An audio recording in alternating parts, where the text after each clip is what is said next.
فإن مع العسر يسرا إن مع العسر يسرا فإذا فرغت فانصب وإلى ربك فارغب. السلام علیکم ورحمۃ اللہ وبرکاتہ. نحمده ونصلي على رسوله الكريم. اما بعد اعوذ باللہ من الشیطان الرجیم. بسم اللہ الرحمن الرحیم. رب اشرح لي صدری ويسر لي امری واحلل عقدۃ من لسانی یفقہوا قولی. رب زدنی علما. اللہم ربنا زدنا علما.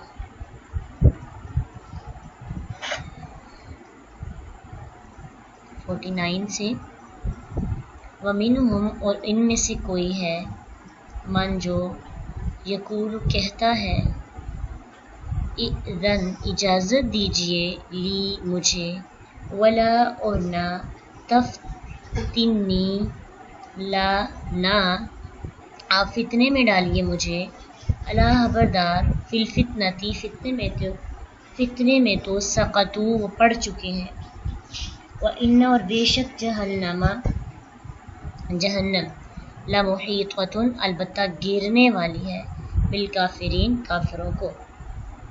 ان اگر تصب کا پہنچتی ہے کا آپ کو حسنۃ کوئی بھی بلائی اسم نکرہ ہے تو اس میں ہر قسم کی بلائی خوشی فتح تسؤہم وہ بری لگتی ہے انہیں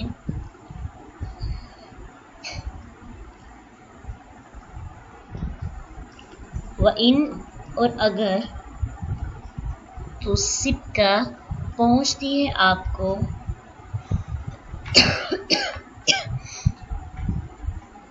مصیبت کوئی بھی مصیبت یقولو وہ کہتے ہیں فعل مضارع ہے یہ قد تحقیق اخذنا سنبھال لیا نا ہم نے امرنا معاملہ اپنا من قبل پہلے اس سے ویتولوا اور وہ منہ موڑ جاتے ہیں وہم اس حال میں کہ وہ فارحون خوش ہونے والے ہیں. قل کہہ دیجئے لن ہرگز نہیں یصیبنا پہنچے گا ہمیں الا مگر وہی ما کتبہ جو لکھ دیا اللہ نے لنا ہمارے لیے ہوا وہی مولانا مولا ہے ہمارا وعلی اللہ اور اللہ پر ہی فلیتوکلی پس چاہیے کہ توکل کرے المؤمنون ایمان لانے والے. قل کہہ دیجئے حل نہیں تربصون تم انتظار کرتے بنا ہمارے بارے میں الا مگر احدل حسنیین مگر ایک کا حسنیین دو بلائیوں میں سے. یہ جو ہے حسنہ الحسنہ کی تثنیہ ہے حسنیین اور احسن اسم تفضیل کی مؤنث ہے. وَنَحْنُ اور ہم نَتَرَبَّصُ ہم انتظار کرتے ہیں بِكُمْ تمہارے بارے میں ان کے یصیبکم یا پیچھے تھا یصیب کا واحد کے لیے اب ہے یصیبکم پہنچائے تمہیں اللہ واللہ بعذاب کوئی عذاب من عندہ اپنے پاس سے او یا بِأَيْدِينَا ہمارے ہاتھوں سے فَتَرَبَّصُوا بس تم انتظار کرو انا بے شک ہم انا دو حروف سے مل کے بنا ان اور نہ ان بے شک نہ ہم معکم ساتھ ہیں تمہارے متربصون انتظار کرنے والے. قل کہہ دیجئے انفقو خرچ کرو طوعا خوشی سے او یا کرہن نہ خوشی سے مجبوری سے لن ہرگز نہیں یتقبل وہ قبول کیا جائے گا منکم تم سے انکم بے شک تم کنتم ہو تم قومن قوم فاسقین نافرمان. وما اور نہیں منعہم مانع ہوا ان کے یعنی روکا ہوا ان سے ان کے تو قبالہ قبول کیے جائیں منہم ان سے نفقاتہم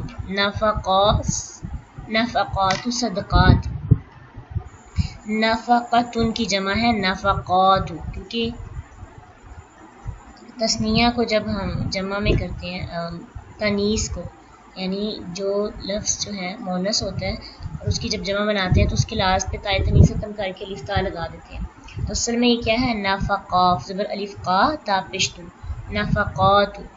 نفقات صدقات ہم ان کے الا مگر انہم کہ یہ کہ وہ کفروا انہوں نے کفر کیا باللہ ساتھ اللہ کے و برسولہ اور ساتھ اس کے رسول کے ولا اور نہیں یہ اتونا وہ آتے الصلاۃ نماز کو الا مگر ہم وہ اس حال میں کہ وہ کسالہ سست ہوتے ہیں ولا اور نہیں ينفقون وہ خرچ کرتے الا مگر ہم وہ اس حال میں کہ وہ کارہون ناپسند کرنے والے ہیں کافراہا کرہن بیسی سے ناپسند کرنا ناگواری سے مجبورن کرہن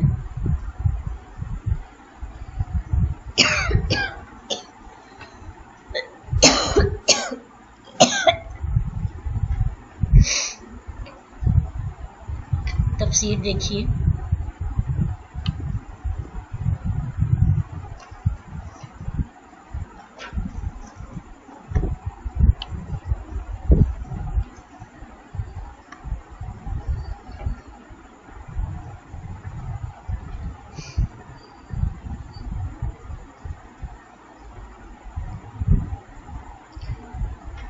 وَمِنْهُمْ مَنْ يَقُولُ ائْذَنْ لِي وَلَا تَفْتِنِّي أَلَا فِي الْفِتْنَةِ سَقَطُوا ان میں سے کہتے ہیں کہ اجازت دیجئے ہمیں اور ہمیں فتنے میں نہ ڈالیے. اب یہاں پہ بات جو ہے غزوہ تبوک کی ہی ہو رہی ہے. فتنے کا مطلب یہاں پہ گناہ میں مبتلا ہونا یہ کیا گیا ہے اور ہلاکت بھی جو ہے اس کا میننگ کیا گیا ہے کہ ہمیں ہلاک نہ کیجیے. اس کی دو طرح سے تفسیر کی گئی ہیں. سب سے پہلی تو یہ ہے کہ بعض لوگ یہ کہتے تھے اللہ کے نبی صلی اللہ علیہ وسلم سے کہ آپ مجھے اتنی شدید گرمی میں اتنے طویل اور مشقت طلب سفر اور جنگ کا حکم دے کر ہمیں گناہ میں نہ ڈالیے. کیسے؟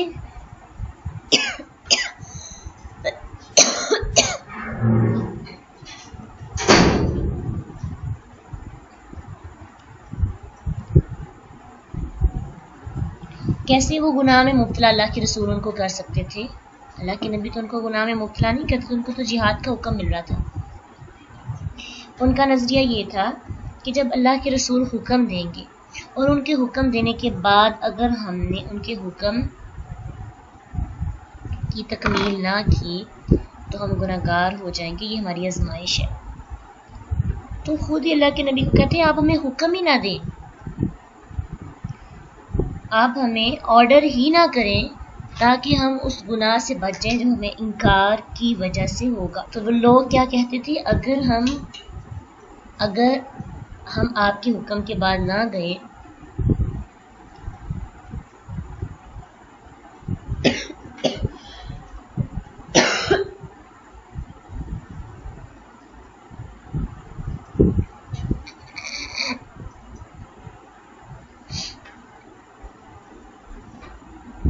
ہم گناہ گار ہو جائیں گے تو ہمیں ہلاکت کا ڈر ہے. ادھر ہمارے گھر جو ہیں وہ اکیلے رہ جائیں گے، اہل و عیال ہلاک ہو جائیں گے، اس لیے آپ ہمیں خود ہی مدینہ میں رہنے کی اجازت دیں.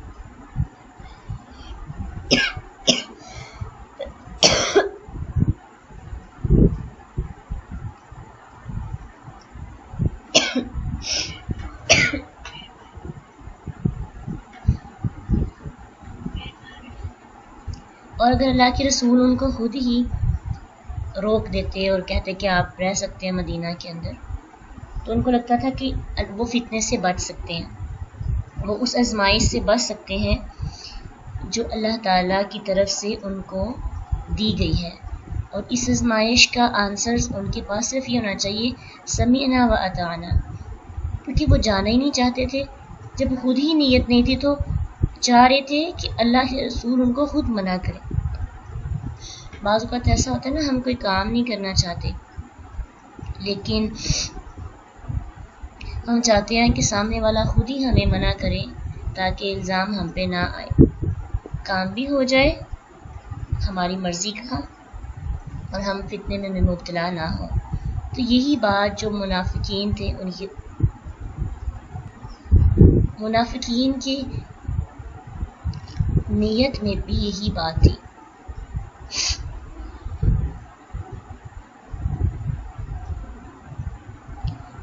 کہ وہ گھر بھی رہ جائیں اور ان کو کوئی گناہ بھی نہ ہو. دوسری تفسیر جو اس کی گئی ہے وہ یہ ہے کہ ایک منافق بندہ تھا جس کے بارے میں اس حدیث کو ضعیف کچھ لوگوں نے کہا ہے، کچھ لوگوں نے صحیح بھی کہا ہے، کہ اس نے کہا کہ اے اللہ کے نبی، اے اللہ کے رسول، رومی عورتیں بڑی خوبصورت ہیں، تو اگر میں وہاں چلا گیا تو اپنے اوپر قابو نہیں پا سکوں گا، اس لیے آپ مجھے مزدور سمجھ کر یہاں رہنے کی اجازت دے دیجیے. اور میں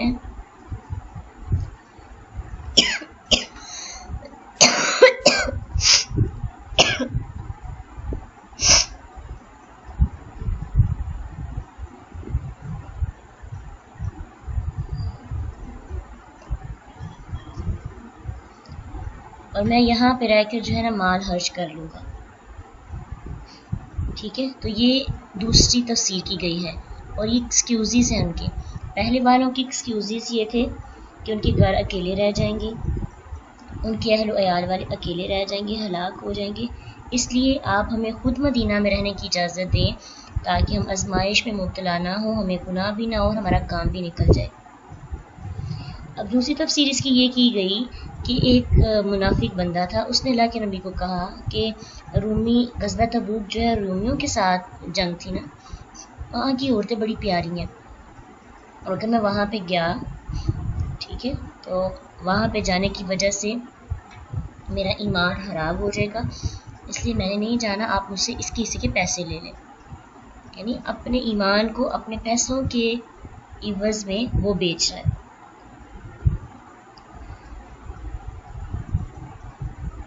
یہ ان کے کیا تھے بہانے؟ الا فی الفتنتی سقطوا، خبردار فتنے میں تو وہ پڑ چکے ہیں. یعنی وہ ابھی آپ کو یہ کہہ رہے ہیں کہ اللہ کے نبی کو، کیا نبی ہمیں ایسے مشکل کاموں کا حکم دے کر فتنے میں مبتلا نہ کریں، ہمیں آزمائش میں مبتلا نہ کریں. اللہ کے نبی اللہ تعالیٰ کہتے ہیں کہ وہ لوگ تو پہلے ہی فتنے میں پڑ چکے ہیں، وہ پہلے ہی آزمائش میں مبتلا ہیں. مگر حقیقت یہ ہے کہ وہ فتنے میں پڑے ہو کر بھی خود کو نہیں جانچ پا رہے.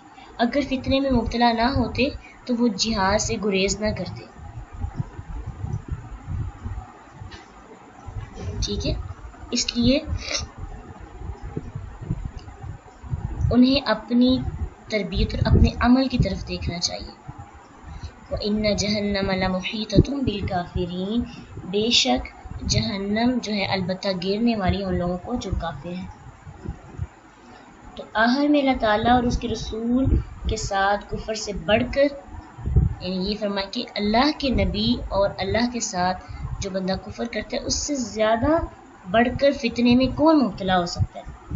تو جہاد میں شریک نہ ہونا دراصل پہلے ہی، یعنی ان کی نیت ہی نہیں جہاد میں شریک ہونے کی، گویا کہ وہ پہلے ہی فتنے میں مبتلا ہیں، پہلے ہی اپنے لیے ہیلے بہانے تراش کر اس جنگ سے نکلنے کی کوشش کر رہے ہیں. اس آیت کی آپ کو سمجھ آئی؟ اگر نہیں آئی تو آپ جو ہے چیٹ باکس میں لکھیں، اگین آپ کو اس کی تفصیل بتا دی جائے گی.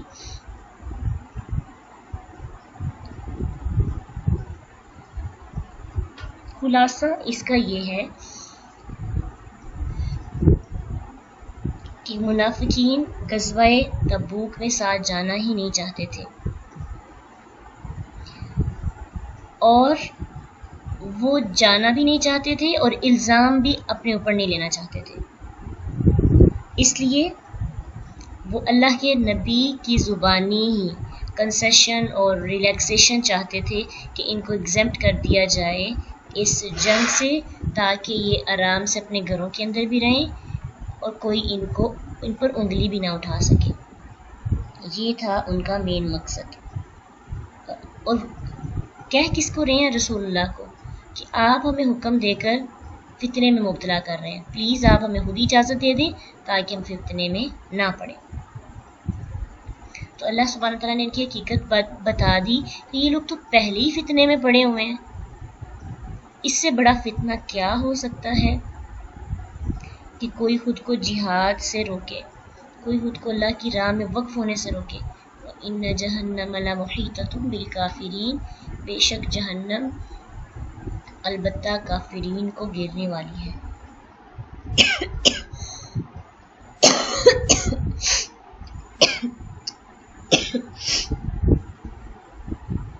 ہاں جی بالکل، وہ چاہتے تھے سانپ بھی مر جائے اور لاٹھی بھی نہ ٹوٹے. ان تصبک حسنۃ تسؤہم، اگر پہنچتی ہے آپ کو کوئی بلائی تو وہ بری لگتی ہے انہیں. یہاں پہ حسنۃ سے مراد کامیابی، فتح، غنیمت اور سلامتی ہے. وَإِن تُصِبْكُم مُّصِیبَةٌ یقولوا قد اخذنا امرنا من قبل، اور اگر کوئی مصیبت پہنچتی ہے تو پھر وہ کہتے ہیں کہ ہم نے اپنا معاملہ سنبھال لیا. مصیبتوں سے مراد یہاں پہ فتح حاصل کرنے میں وقتی طور پر ناکامی بھی اس سے مراد لی جا سکتی ہے. کسی مسلمانوں کا زخمی ہونا یا شہید ہونا، تھوڑی بہت جو مسلمانوں کو پرابلم آتی ہے. آپ کو پتہ ہے جب کوئی بڑے پروجیکٹس کو لے کے نکلتے ہیں تو رکاوٹیں تو آتی ہیں، تو جب کوئی رکاوٹ آتی ہے تو وہ اس کو مصیبت کا نام دے کر بڑا فخر کرتے ہیں خود پر. یہ بھی ان کی مکر و فریب کی ایک دلیل ہے کہ جب مسلمانوں کا کوئی فائدہ دیکھتے ہیں تو ان کو بہت ناگوار گزرتا ہے، اور جب مسلمانوں کو مصیبت میں دیکھتے ہیں تو خوش ہوتے ہیں اور انہیں اپنی ہوش مندی اور سیاستدانی کے پروپیگنڈے کرنے کا موقع مل جاتا ہے. کہتے ہیں ہم نے تو پہلے ہی بچاؤ کر لیا تھا. قد اخذنا امرنا من قبل ويتولوا وهم فرحون، کہتے ہیں تم تو بے وقوف ہو، دیکھو تمہیں نقصان پہنچے، ہم نے تو پہلے ہی اپنا بچاؤ کر لیا تھا. جیسے جنگ احد کے بعد عبداللہ بن ابی منافق نے کہا کہ ہم اسی وجہ سے پہلے پلٹے تھے، ہمیں پتا تھا کہ مسلمانوں کو شکست ہوگی اور وہ مارے جائیں گے. یعنی وہ جنگ میں شہید ہونے کو اپنا نقصان سمجھتے، لیکن مومن بندہ تو جنگ میں شہید ہونے کو اپنا فائدہ سمجھتا ہے. جو ایمان والا بندہ ہوتا ہے سفر میں اگر وہ چلا بھی جائے تو وہ اپنے لیے اعزاز سمجھتا ہے کہ میں سفر میں تھا، کوشش میں تھا، تو کوشش کرتے کرتے میں مر گیا ہوں، تو یہ تو میرے لیے بڑی اچھی بات ہے کہ اللہ کے ہاں جب اٹھایا جاؤں گا تو ایمان کی حالت میں ہوگا. لیکن جو بندہ دنیا کے ساتھ دل لگانے والا ہوتا ہے، جس کے دل میں ایمان نہیں ہوتا، وہ کوئی بھی ایسا کام کرتے وقت یہ سوچتا ہے کہ میرا کیا فائدہ ہوگا دنیا کے اندر. اس کے لیے فائدے اور نقصان کی کانسیپٹس بالکل ڈیفرنٹ ہوتے ہیں، ٹھیک ہے، اس کی ٹرمز ہی بالکل ڈیفرنٹ ہوتی ہیں. اسی لیے تو جب مسلمانوں کو کوئی رکاوٹ آتی ہے، حالانکہ مصیبت مسلمان اور مومن بندے کے گناہوں کو جھاڑنے کی وجہ بنتی ہے، وہ اللہ کی اور قریب ہو جاتا ہے، اس کے لیے مصیبت بھی اس کی رحمت ہوتی ہے. لیکن منافق بندہ اس مصیبت کو واقعی مصیبت اور آفت سمجھتا ہے. پھر غزوہ تبوک کے موقع پر جو منافقین مدینہ میں رہ گئے تھے، اللہ کے نبی اور مسلمانوں کے متعلق وہ باتیں مشہور کرتے رہے پیچھے سے کہ یہ لوگ رومیوں سے بچ کر ہی نہیں آ سکیں گے. یہ ضرور جو ہے ان کو یقین تھا کہ مسلمان جو ہے شکست کھا کے آئیں گے، اس لیے وہ ساتھ ہی نہیں گئے. لیکن جب انہیں اطلاع ملی کہ مسلمان صحیح سلامت فتح حاصل کر کے واپس آ گئے تو انتہائی غم ہوا ان کو، بجائے ان کو کہ ان کو خوشی ہوتی انتہائی غمگین ہوئے، کیونکہ انہوں نے جو شور مچایا ہوا تھا کہ مسلمانوں کو تو نقصان ہونا ہے، مسلمانوں نے تو ہار جانا ہے، تو اپنے ہی منہ کی ان کو کھانی پڑی. ان کی اس طرح کی خصلتیں جو ہیں قرآن میں مزید ان کا تذکرہ سورۃ آل عمران میں بھی ہے، سورۃ نساء میں بھی ہم پڑھ کے آئے ہیں کہ جب مسلمانوں کو کوئی فائدہ ہوتا ہے تو ان کو اچھا نہیں لگتا، جب مسلمانوں کو کوئی تکلیف پہنچتی ہے یعنی نقصان پہنچتا ہے تو کہتے ہیں یہ اللہ کے رسول کی وجہ سے پہنچا ہے، اور جب کوئی فائدہ پہنچتا تو کہتے ہیں یہ ہماری وجہ سے پہنچا ہے۔ یہ ہمیں ہماری پلاننگ اور ہمارے جو ہم نے پوری پروپیگینڈے بنائے تھے یا ہماری شمولیت اس کی وجہ سے فائدہ ہوا۔ یہ ہے ان کی حقیقت منافقانہ۔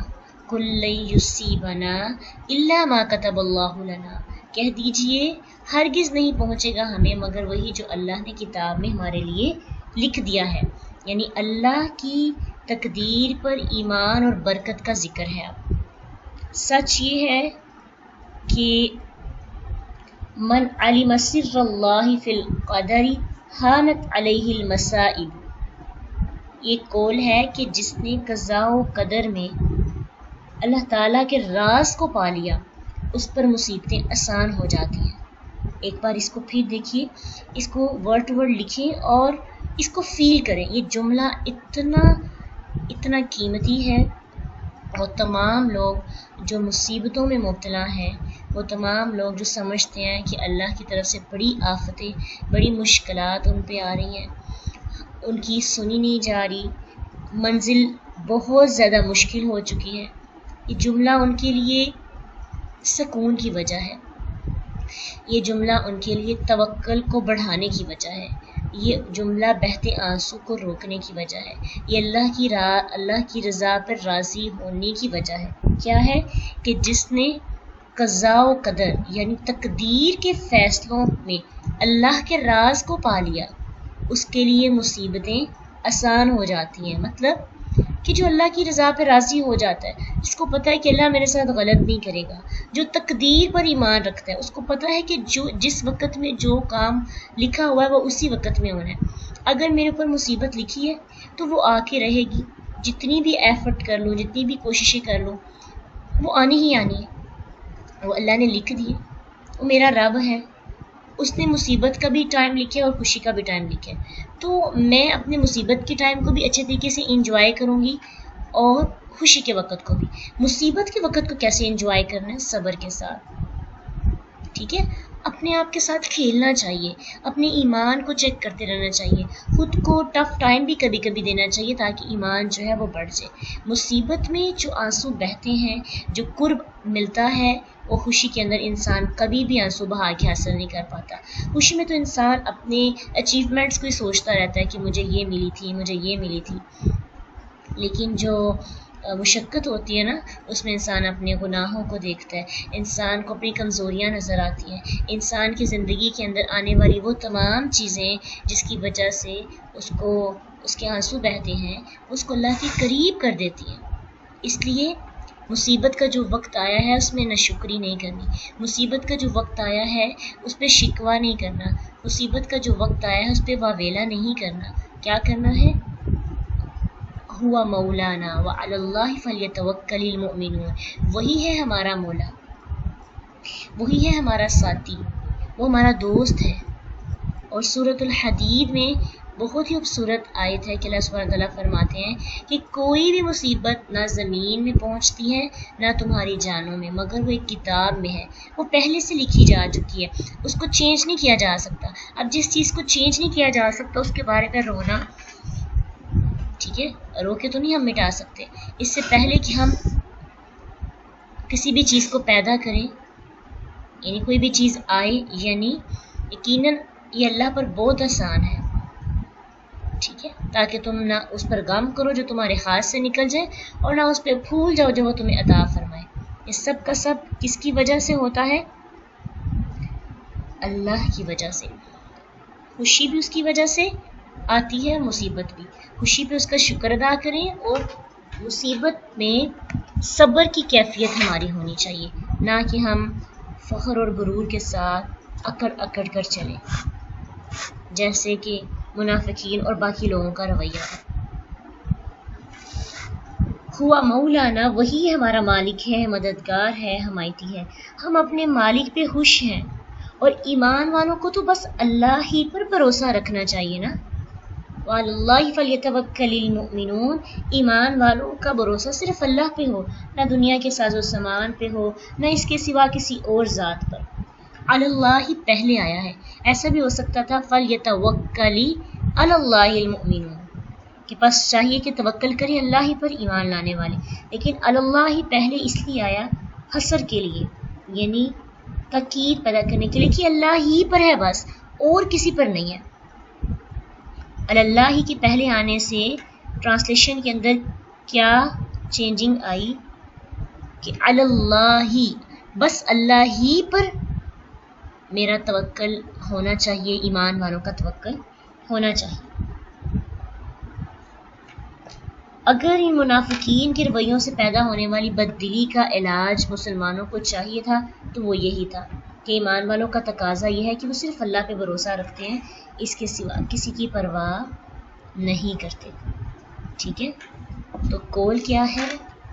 من علم سر اللہ فی القدر ہانت علیہ المصائب، جس نے قضاء و قدر میں اللہ تعالیٰ کے راز کو پا لیا اس پر مصیبتیں آسان ہو جاتی ہیں.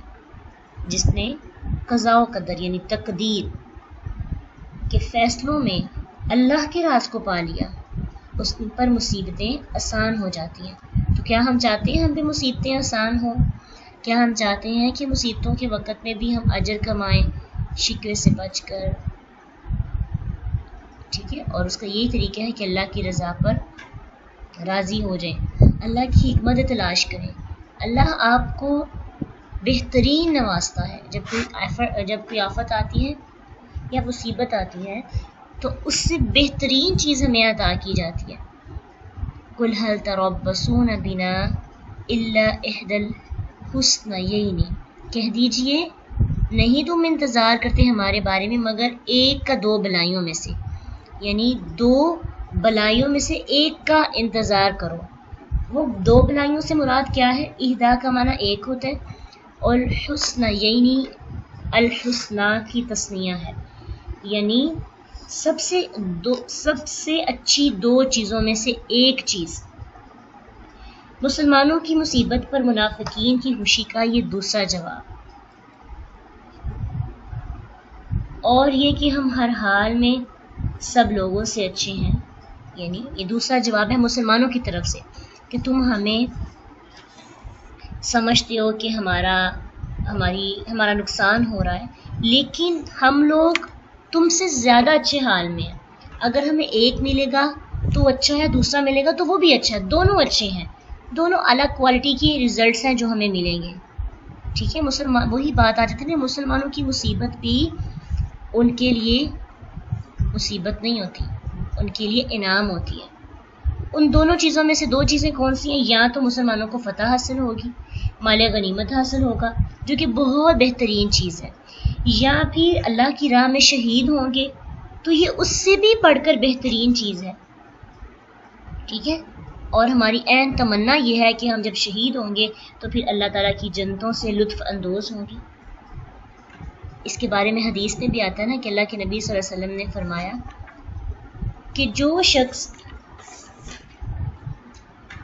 اس شخص کے لیے اللہ کی ضمانت دی ہے جس نے اس کے رستے میں جہاد کیا، اسے اس کے رستے میں جہاد اور اس کی باتوں کو سچا یقین کرنے کے سوا کسی اور چیز نے نہیں نکالا، کہ وہ اس جنت میں داخل کرے گا یا اسے اس کے گھر جس سے نکل کر گیا اجر یا غنیمت دے کر واپس لائے گا. جو شخص اللہ کے رستے میں جہاد کرتا ہے، نکلتا ہے، کوشش کرتا ہے، ایفرٹ کرتا ہے، اپنی جان مال لگاتا ہے، اگر وہ شہید ہو جاتا ہے اس کو جنت ملتی ہے.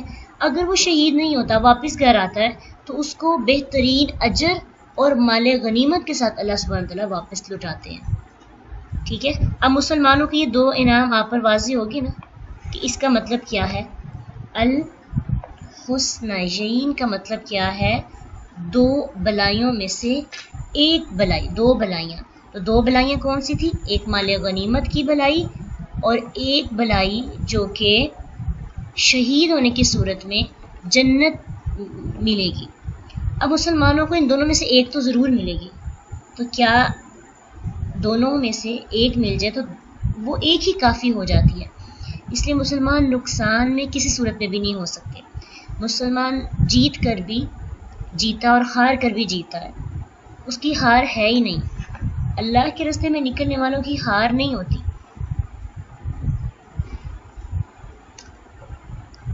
اللہ کی راہ میں نکلنے والے جو بندے ہوتے ہیں نا، اگر ان کے راستے میں کوئی مشکل آتی بھی ہے تو وہ ان کی ہار نہیں ہے، وہ تو ان کے رتبوں کو اور بلند کر دیتی ہے۔ بالکل آپ نے ٹھیک کہا کہ اگر ہماری مشکل آسان ہو جائے تو اجر ملتا ہے نا، جو مشکل پر ہم نے صبر کیا اس پہ تو ہمیں اجر ملے گا، مشکل کے ساتھ آسانی ہے۔ وَنَحْنُ نَتَرَبَّصُ بِكُمْ، اور ہم انتظار کرتے ہیں تمہارے بارے میں، أَن يُصِيبَكُمُ اللَّهُ بِعَذَابٍ مِّنْ عِنْدِهِ، کہ پہنچائے تمہیں اللہ کوئی عذاب اپنے پاس سے یا ہمارے پاس سے۔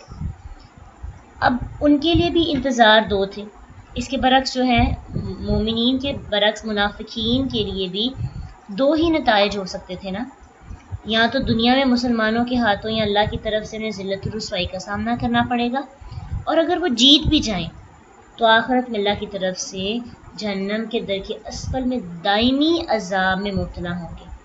پس ہم لاسٹ پہ کہا گیا فَتَرَبَّصُوا إِنَّا مَعَكُمْ مُتَرَبِّصُونَ، پس ہم اور تم ایک دوسرے کے متعلق دونوں حالتوں میں سے کسی ایک کا انتظار کرتے ہیں۔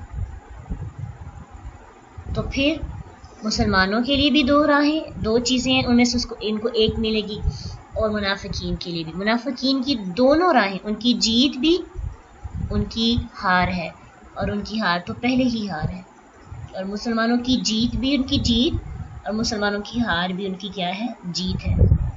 قُلْ أَنفِقُوا طَوْعًا وَكَرْهًا، کہہ دیجئے اگر تم خرچ کرتے ہو خوشی سے یا ناخوشی سے، لَن يُتَقَبَّلَ، ہرگز نہیں وہ قبول کیا جائے گا تم سے۔ اب یہ آیت کیوں نازل ہوئی، یہ کیوں کہا گیا ہے؟ یہاں پہ خرچ کرنے کی تو کہیں پہ بات ہی نہیں آ رہی، سوچئے یہاں پہ خرچ کرنے کی بات تو نہیں آئی، لیکن اس واقعہ کے اندر خرچ کرنے کا ذکر کیوں کیا گیا؟ کوئی بتا سکتا ہے؟ تھوڑا سا تدبر کرنا ہے۔ اِنَّكُمْ كُنْتُمْ قَوْمًا فَاسِقِينَ، اسی کانٹیکس میں آتا ہے، اسی سیاق و سباق میں، اسی کے ساتھ لنک ہے کہ یہاں پہ خرچ کرنے کی بات کیوں کی گئی۔ جان دینا اللہ کی راہ میں، تھوڑا سا غور و فکر کی کریں تو پیچھے ہم پڑھ کے آئے ہیں کہ وہ کہتے تھے نا کہ اوپر کی آیت میں بتایا گیا کہ منافقین کے لیے عذاب تو ہے، لیکن وہ کہتے تھے کہ چلو ہم نہیں جاتے تو آپ ہم سے نہ جانے کے حصے کا مال لے لیں، یعنی ہم جان کی قربانی نہیں دیں گے، ہم مال کی قربانی دے دیں گے، ٹھیک ہے، ہم خرچ کر لیں گے۔ ان کو لگتا تھا کہ ہم سے پیسے لے لیں گے یہ لوگ تو ہمارے لیے عذاب نہیں ہوگا یا ہمیں نقصان نہیں پہنچے گا، کیونکہ وہ نا مسلمانوں میں بالکل بھی بدنام نہیں ہونا چاہتے تھے، اس لیے کیونکہ ان کا اگر پول کھل جاتا مسلمان تو ان کو نکال دیتے، تو وہ مسلمانوں کے اندر رہ کر بدنام نہیں ہونا چاہتے تھے، اس لیے انہوں نے مسلمانوں کو کیا آفر کہی کہ ہمیں ساتھ جانے سے معافی مل جائے اور اس کے عوض ہم مالی طور پر مدد کرنے کے لیے تیار ہیں۔ اس پہ اللہ سبحانہ تعالیٰ ان کو فرما رہے ہیں کہ اس عذاب سے تم کسی طور پر نجات نہیں پا سکتے جو تمہیں آخرت میں ملے گا۔ کہہ دیجئے اگر تم خوشی کے ساتھ بھی خرچ کرو یا نہ خوشی کے ساتھ بھی خرچ کرو، تم سے یہ مال یہ صدقہ قبول نہیں کیا جائے گا، تمہاری کوئی بھی نیکی قبول نہیں کی جائے گی، کیونکہ جن کے دلوں میں نفاق اور اللہ اور اس کے رسول کی دشمنی بھری ہوتی ہے نا، ان کی مالی امداد بھی کسی طور پر قبول نہیں ہوتی، ہاں وہ خوشی سے دیں یا نہ خوشی سے دیں۔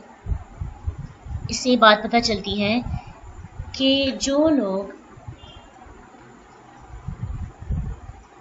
اندر سے ایمان والے نہیں ہوتے، مومن نہیں ہوتے، اللہ اور اس کے رسول کی پر ایمان نہیں لایا ہوتا اور خرچ تو بہت زیادہ کرتے ہیں، تو ان کا خرچ کرنا ان کو دنیا میں تو فائدہ دے سکتے ہیں، لیکن آخرت میں ان کے صدقات ان کے لیے فائدہ مند ثابت نہیں ہو سکتے، کیونکہ جن کے دل میں ایمان نہیں ہوتا ان کا خرچ کرنا بھی ان کا خرچ کرنا بھی قبول نہیں کیا جائے گا۔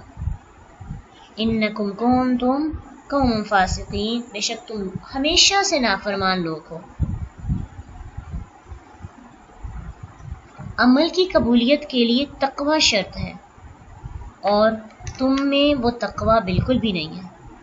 اللہ سبحانہ تعالیٰ فرماتے ہیں نا سورۃ المائدہ آیت 28 میں، انما یتقبل اللہ من المتقین، کہ بے شک اللہ متقی لوگوں ہی سے قبول کرتا ہے، یعنی متقی لوگوں کی ایفرٹس، متقی لوگوں کے صدقات، خیرات، ان کی کوششیں، ان کی نمازیں، یعنی سارے کے سارے اعمال میں قبولیت کی شرط کیا ہے؟ تقوی۔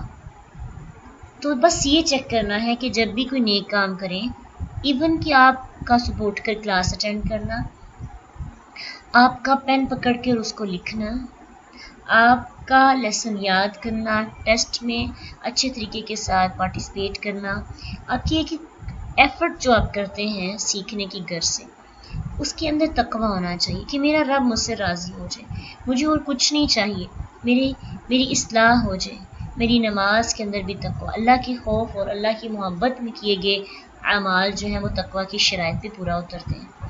تو متقی انسان، تقوی چونکہ وقا سے ہے، واقافیہ اس کا روٹ ورڈ ہے، تو اس کا مطلب ہوتا ہے بچنا، یعنی ہر وہ کام جس سے اللہ تعالیٰ کی ناراضگی انسان مول لیتا ہے اس سے بچنا، اور جب انسان برے کاموں سے بچتا ہے تو پھر نیکیوں کی طرف اس کو موٹیویشن ملتی ہے، ٹھیک ہے؟ جب انسان برے کام کرتا ہے نا تو پھر نیکیوں کا جذبہ کم ہو جاتا ہے، لیکن جب انسان برے کاموں کو چھوڑتا ہے تو پھر خالی ہو جاتا ہے، اس کو کوئی نہ کوئی کام کرنے کی ضرورت محسوس ہوتی ہے، پھر وہ نیکیوں کی طرف سبقت لے جانے کی کوشش کرتا ہے۔ وما منعهم ان تقبل، نہیں مانا ہوا ان کے لیے، نہیں روکا گیا ان کے لیے کہ قبول کیے جائیں ان کے صدقات۔ کیوں نہیں ان کے صدقات قبول کیے جا رہے؟ اس آیت کے اندر 3 اسباب بیان کیے گئے ہیں، ان کے صدقات قبول نہ ہونے کے 3 اسباب بیان کیے گئے ہیں۔ سب سے پہلا سبب یہ ہے کہ ان کے دل میں الا انہم کفروا باللہ و برسولہ، کہ ان کے دل اللہ اور اس کے رسول پر ایمان سے خالی ہیں، اس وجہ سے ان کے صدقات قبول نہیں کیے جاتے۔ تو ایمان کے قبول ہونے کی پہلی شرط کیا ہے؟ دل میں کیا ہو؟ اللہ اور اس کے رسول کی محبت، اللہ اور اس کے رسول پر ایمان لانا، یہ ضروری ہے۔ پھر دوسرا سبب وَلَا يَأْتُونَ الصَّلَاةَ، کیا کرتے ہیں؟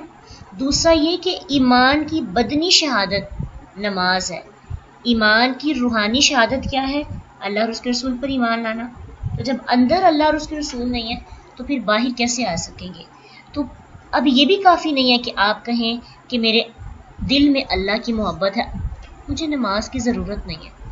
بہت سے صوفیہ اور بہت سے ایسے لوگ آپ کو ملیں گے معاشرے کے اندر، بڑے نیک ہوتے ہیں، اندر سے ان کے اندر آپ کو کیفیت نظر آئے گی، روحانیت نظر آئے گی، لیکن ان کی نماز ہی کمپلیٹ نہیں ہوتی۔ وہ سمجھتے ہیں کہ دل میں اللہ کی محبت ہونا ضروری ہے، کسی کو دکھانے کی ضرورت نہیں ہے۔ اللہ کو نماز سے ضرورت نہیں ہے کہ ہم اللہ کی نماز پڑھ کر اللہ کو بتائیں کہ واقعی ہم آپ سے محبت کرتے ہیں۔ ان کو لگتا ہے کہ اللہ اور اس کے رسول کے دل میں محبت ہو جائے تو وہ بچ جائیں گے۔ نماز کو فرض کا وہ درجہ جو کہ اتنا ضروری ہے وہ نہیں دیا جاتا۔ تو یہاں پہ صاف طریقے کے ساتھ اللہ سبحانہ تعالیٰ فرما رہے ہیں کہ جو شخص سیکنڈ سٹیپ، دوسرا سبب ہے ان کے صدقات قبول نہ ہونے کا۔ صدقات جو ہے نا یہ نفلی عبادت ہے، اور نفلی عبادت قبول نہ ہونے کی اتنی سخت جو ہے پابندی اور اتنی شرائط رکھی گئی ہیں، تو خود سوچیں جو فرضی احکامات ہیں، زکوٰۃ ہے، اس پر کتنی شرائط ہوں گی۔ تو پہلا سبب اللہ اور اس کے رسول پر ایمان لانے کے بعد دوسری بدنی شہادت ضروری ہے۔ اگر آپ کلمہ طیبہ تو پڑھ لیتے ہیں، شہادت بھی دے دیتے ہیں، لیکن آپ نماز ہی نہیں پڑھتے، تو پھر اپنے ایمان پر انگلی اٹھانی چاہیے کہ واقعی ہم مومن بھی ہیں کہ نہیں، متقی بھی ہیں کہ نہیں۔ اور اگر یہ نماز پڑھتے بھی ہیں وَلَا يَأْتُونَ الصَّلَاةَ، وہ نماز کو نہیں آتے، لیکن اگر آ بھی جائیں إِلَّا وَهُمْ كُسَالَىٰ، تو وہ سست ہو کر آتے ہیں۔ اب دیکھیں یہاں پہ نماز بھی پڑھ رہے ہیں لیکن نماز میں سستی دکھا رہے ہیں، یعنی خوشی سے نہیں پڑھتے، بس ایمان کے دکھاوے کے لیے نماز پڑھتے ہیں تو ان کا سستی سے آنا اس بات کی دلیل ہے کہ لوگوں کے سامنے تو نماز پڑھ لی لیکن اکیلے میں چھوڑ دی. یہ ہے منافقین کا سستی کے ساتھ نماز پڑھنے کی ایکسپلینیشن. وَلَا يَأْتُونَ الصَّلَاةَ إِلَّا وَهُمْ كُسَالَىٰ، وہ نماز نہیں پڑھتے مگر اس حال میں کہ وہ سست ہوتے ہیں، دکھاوے کی نماز پڑھتے ہیں، محبت سے نہیں پڑھتے، خوشی سے نہیں پڑھتے، یعنی اندر سے ان کا بالکل دل نہیں چاہتا نماز پڑھنے کو، اس لوگوں کو دکھانے کے لیے پڑھتے ہیں، کیونکہ وہ تو منافق ہوتے ہیں. ان کے دل میں جب اللہ کے رسول اور اللہ پر ایمان ہی نہیں ہے تو پھر نماز میں کیسے ایمان آ سکتا ہے. وَلَا يُنْفِقُونَ إِلَّا وَهُمْ كَارِهُونَ، اور نہیں وہ خرچ کرتے مگر اس حال میں کہ وہ ناپسند کرنے والے ہیں. تیسرا ان کا جو سبب ہے ان کے صدقات قبول نہ کرنے کا کہ مالی عبادت بھی خوش دلی سے نہیں کرتے بلکہ مجبوراً جرمانہ سمجھ کر ادا کرتے ہیں. تو ایسا مال ان کی اللہ کے ہاں کیسے قبولیت ہوگی؟ ایسے مال کی قبولیت نہیں ہوگی.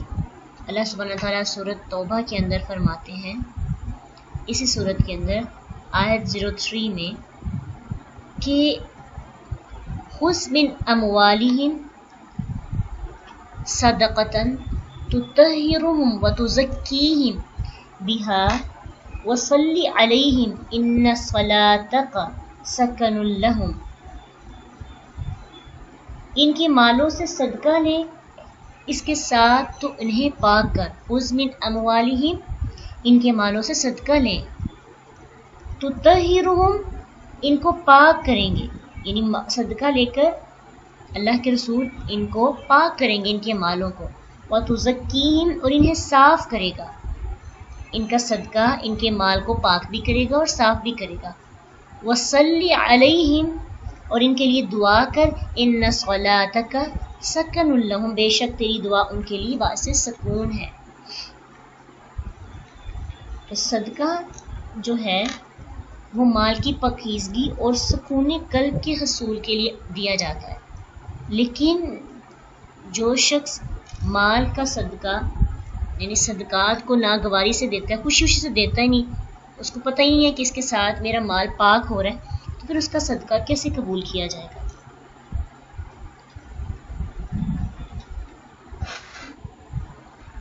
جس سائنس سے ہمیں کیا بات سمجھ میں آتی ہے کہ صدقات یا ہماری کوئی بھی نفلی نیکی، کوئی بھی قبولیت والا عمل، اس کے قبول ہونے کی بیسکلی 3 شرائط ہیں. یہاں پہ خاص طور پہ صدقات کے کانٹیکس میں آ رہی ہیں، لیکن ہم ان کو دوسری طرح بھی دیکھ سکتے ہیں. کتنی امپورٹنٹ یہ چیزیں. سب سے پہلے ایمان، پھر اس کی بدنی شہادت، پھر اس کی مالی شہادت. یعنی ایمان کے بعد یہ دیکھا جاتا ہے کہ آپ واقعی ایمان میں سچے ہیں کہ نہیں، اور اس کے لیے آپ کو 2 شہادتیں دینی پڑتی ہیں. خوش دلی سے نماز ادا کرنا اور خوش دلی سے صدقات خیرات کرنا. صدقات خیرات میں خرچ کرنے میں ہر چیز آ جاتی ہے کہ اللہ نے آپ کو جو بھی چیز دی ہے جس سے آپ فائدہ اٹھا رہے ہیں، رزق میں ہر وہ چیز، ہر وہ صلاحیت جس سے آپ کو فائدہ پہنچتا ہے، آپ اس کو دوسروں کے ساتھ شیئر کرتے ہیں خوشی کے ساتھ، تو یہ بھی آپ کے ایمان میں اضافے کی وجہ بنتی ہے، اور اللہ کو یہ کام اور یہ عمل بہت پسند ہے.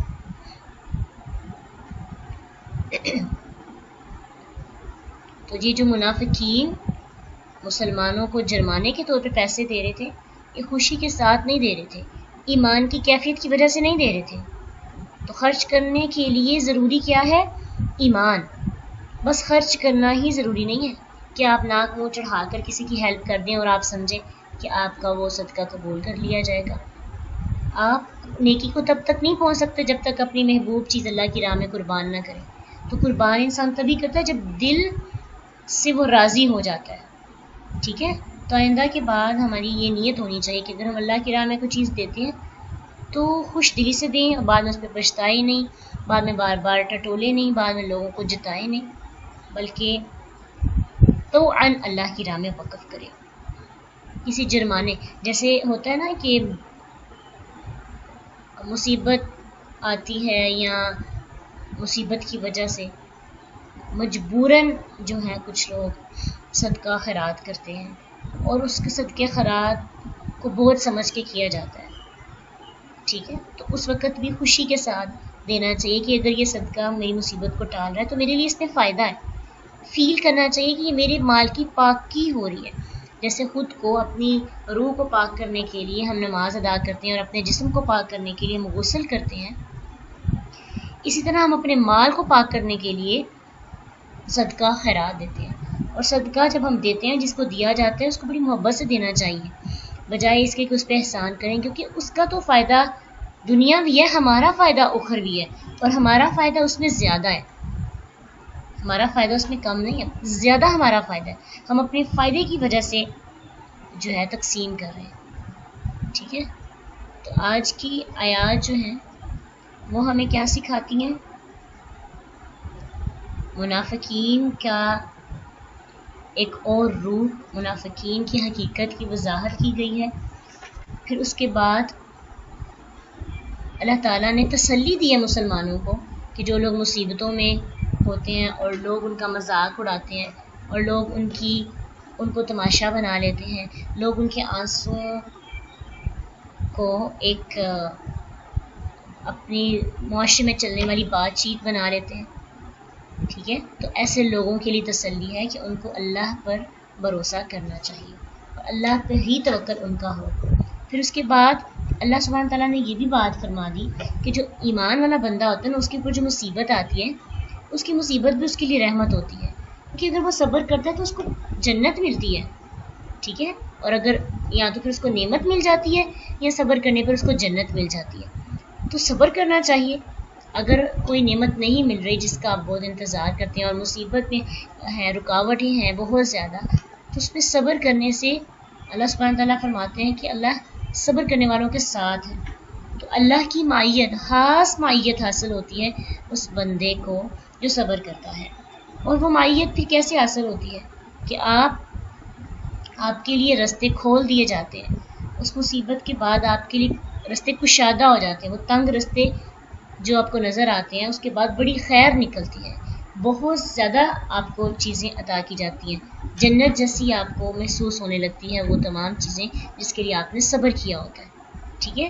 مشکل تو آنی ہے، جو لکھ دیا اللہ نے وہ چینج نہیں ہو سکتا، لیکن ہم اپنے رویے کو چینج کر سکتے ہیں، اپنے ایٹیٹیوڈ کو چینج کر سکتے ہیں، اپنے عمل کو چینج کر سکتے ہیں. جیسے ہی ہم چینج ہوتے ہیں، ہم آزمائش پہ پورا اترتے ہیں، ساتھ ہی آزمائش ختم ہو جاتی ہے اور اللہ ہمیں نواز دیتے ہیں. اس لیے آزمائش پہ پورا اترنا ہے، اور یہ بس ذہن میں رکھنا ہے کہ اللہ ہمیں ضائع نہیں کرے گا. اس کی تاخیر میں بھی حکمت ہے، ٹھیک ہے. اس سے کیوں نہیں کہنا چاہیے اللہ میرے ساتھ ہی کیوں، میرے ساتھ ہی ایسا کیوں ہو رہا ہے، ایسا بالکل بھی نہیں کہنا. فَلْيَتَوَكَّلِ الْمُؤْمِنُونَ، ٹھیک ہے. مومنوں کا توکل ہونا چاہیے وعلی اللہ، اللہ پر. اور پھر آج کی آیات میں ایک تو یہ بتا دیا، پھر اس کے بعد یہ بھی ہم نے سیکھا کہ خرچ کوئی بھی اگر ہم نیکی کرتے ہیں، کرہن کریں یا توأن کریں، اگر اس کے لیے ایمان نہیں، اندر سے ہم مومن بندے نہیں ہیں، ہم اللہ کی رضا کے لیے نہیں کرتے، تو پھر ہم یہ نہ سوچیں کہ ہمیں اللہ کی طرف سے اس کی قبولیت ملے گی. قبول اللہ کے یہاں وہی عمل ہوتا ہے جس میں رضا اللہ کی ہو، ٹھیک ہے، جس میں نیت اللہ کو خوش کرنا ہو. اور پھر یہ بھی ہم نے آج سیکھا کہ جو صدقات ہمارے قبول نہیں ہوتے ان کے نہ قبول ہونے کے 3 اسباب ہیں. کون کون سا سبب ہے؟ نمبر 1، اللہ اور اس کے رسول کے ساتھ کا انکار کرنا، یعنی عملی انکار کرنا. ضروری نہیں کہ آپ قولی انکار کریں. منافقین کا انکار کیسا تھا؟ عملی انکار تھا، نماز کے لیے سستی دکھاتے تھے، اور دوسرا کہ خرچ کرنے کے معاملے میں بھی وہ خوش دلی سے نہیں کرتے تھے، بس مجبور ہو کر ویسے سارے کام کیا کرتے.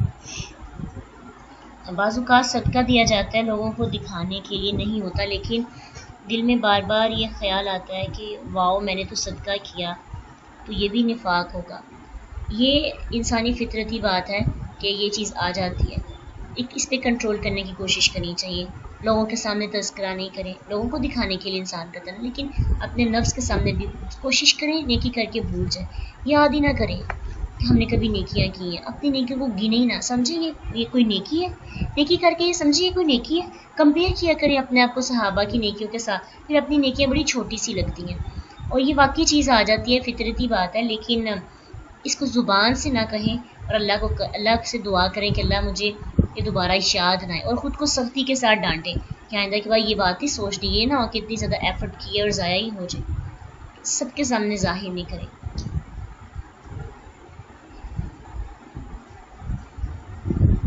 یہ نفاق نہیں ہوگا، یہ نفس کی طرف سے جو ہے ایک وار ہوگا، نفس آپ کو لے کے جا رہا ہے اس طرف، ٹھیک ہے، کیونکہ آپ کی نیت، جب آپ نے صدقہ کیا تھا تب آپ کی نیت لوگوں کو دکھانا نہیں تھی، اور آپ نے چپکے سے بھی کیا، کوشش بھی کی کہ کوئی آپ کو دیکھے نا، آپ کی نیت یہ نہیں تھی، ٹھیک ہے، جب کام کر رہے ہیں تب آپ کی نیت کیا ہے، اس وقت کی نیت میٹر کرتی ہے، بعد میں اکثر انسان تھوڑا ہو جاتا ہے لیکن اس کو کنٹرول کرنے کی کوشش کرنی چاہیے۔ وآخر دعوانا ان الحمد للہ رب العالمین، سبحانک اللہم وبحمدک، نشہد ان لا الہ الا انت، نستغفرک ونتوب الیک۔ السلام علیکم ورحمۃ اللہ وبرکاتہ۔ فإن مع العسر يسرا إن مع العسر يسرا فإذا فرغت فانصب وإلى ربك فارغب